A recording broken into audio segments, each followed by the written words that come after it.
সম্মানিত হাজিরিন, আমি আমার আলোচনার প্রারম্ভে শুরু লগ্নে আমাদের ধর্মগ্রন্থ, মুসলিম জাতির ধর্মগ্রন্থ, গোটা মানব জাতির হেদায়েত গ্রন্থ দাখিল কোরআনুল কারীম, পবিত্র কোরআনুল কারীমের মধ্যে থেকে কয়েক টুকরা আয়াত, অসংখ্য হাদিসের মধ্য থেকে কয়েক টুকরা হাদিস আমি আপনাদের সামনে তেলাওয়াত করেছি। আল্লাহ তাআলা চাহে তো এই আয়াত এবং হাদিসের নিরিখে কিছু সংক্ষিপ্ত তাফসীরমূলক আলোচনা আপনাদের সামনে তুলে ধরবো ইনশাআল্লাহ। সম্মানিত হাজিরিন, আল্লাহ পাক রব্বুল আলামিন পবিত্র কোরআনুল কারীমের মধ্যে বলেন, কুল ইন্না সলাতি ওয়া নুসুকি ওয়া মাহইয়ায়া ওয়া মামাতি লিল্লাহি রাব্বিল আলামিন লা শারীকা লাহু ওয়া বিযালিকা উমিরতু ওয়া আনা আউয়ালুল মুসলিমিন। সম্মানিত হাজিরিন, এই আয়াতের মধ্যে আল্লাহ পাক রব্বুল আলামিন আপনার নবী, স্বয়ং আমার নবী, আখিরি নবী, বিশ্ব নবী জনাব মুহাম্মদুর রাসূলুল্লাহ সাল্লাল্লাহু আলাইহি ওয়াসাল্লামকে লক্ষ্য করে বলেন, উল, হে নবী, হে দোস্ত, ইয়া রাসূলুল্লাহ, ইয়া হাবিবাল্লাহ, আপনি গোটা বিশ্বের মানব জাতিকে জানিয়ে দেন, ইন্না সলাতি, আপনার উম্মতে মুহাম্মাদীকে জানিয়ে দেন, আপনার উম্মতে মুহাম্মাদী যে নামাজ আদায় করবে সেটা হতে হবে লিল্লাহি রাব্বিল আলামিন, আমি আল্লাহ তাআলার জন্য। অনুসুকি, আপনার উম্মতে মুহাম্মাদী কুরবানি করবে সেটা হতে হবে লিল্লাহি রাব্বিল আলামিন, আমি আল্লাহ তাআলার জন্য। আপনার উম্মতে মুহাম্মাদীর হায়াতের মধ্যে যতগুলো কাজ হবে সমস্ত কাজগুলো হবে আমি আল্লাহ তাআলাকে সন্তুষ্ট করার লক্ষ্যে। যত কাজ হবে সব কিছু হবে আমি একমাত্র আল্লাহ তাআলার জন্য। যখন আপনার উম্মতে মুহাম্মাদী মৃত্যুবরণ করবে সেই মৃত্যুবরণটা হওয়া লাগবে আমি আল্লাহ তাআলার জন্য।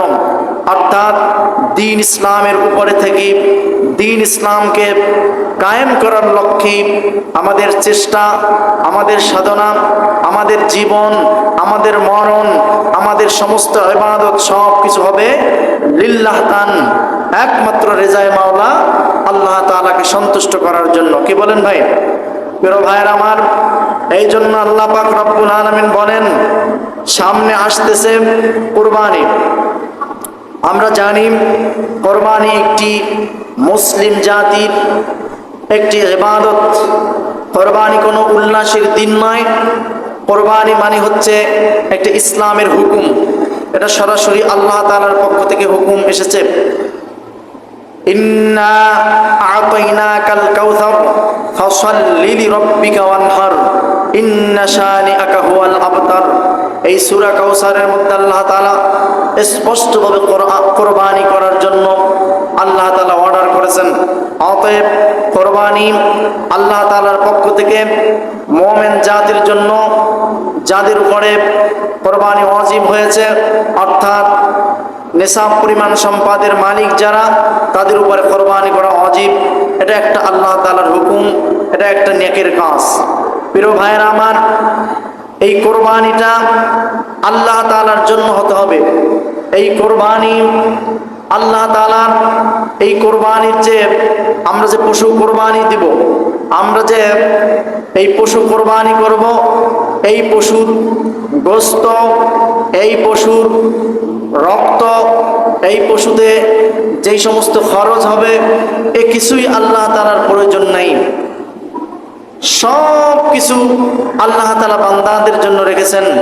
আল্লাহ তাআলা বলেন, লা ইয়ানালাল্লাহা লুহুমুহা ওয়ালা দিমাউহা ওয়ালাকিন ইয়ানালুহুত তাকওয়া মিনকুম।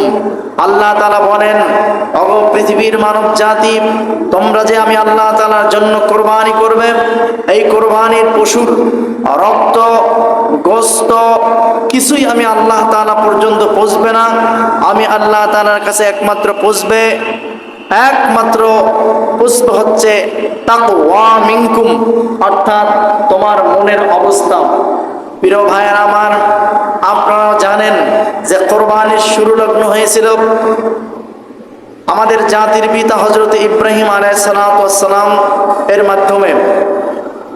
হযরত ইব্রাহিম আলাইহিস সালামকেও আল্লাহ পাক রব্বুল আলামিন কোরবানির অর্ডার করেছিলেন। আল্লাহ তাআলা তাকেও পরীক্ষামূলক আল্লাহ তাআলা কোরবানির অর্ডার করেছেন। তার মনের অবস্থা দেখার জন্যই, মনের কোরবানির দেখার জন্যই আল্লাহ তাআলা পরীক্ষা করেছিলেন। আল্লাহ তাআলা কোরআনুল কারীমের মধ্যে বলেন, ইন্না হাযা লাহুয়াল বালাউল মুবিন।